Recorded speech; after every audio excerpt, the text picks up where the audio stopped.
In this video, I'll be explaining to you how you can link your Activision to Call of Duty Warzone Mobile.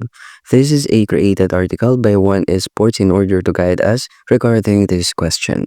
As you can see, you can easily link your Activision ID to Warzone Mobile by following the steps. So first, you have to log into your profile page on the Call of Duty website here. So first, you have to access Call of Duty website.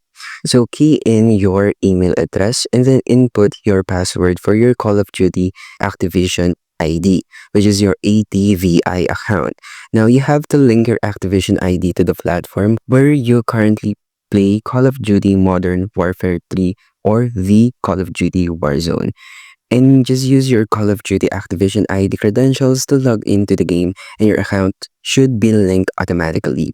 And that's it. Just follow the simple steps to have your Activision ID linked with your Warzone Mobile easily.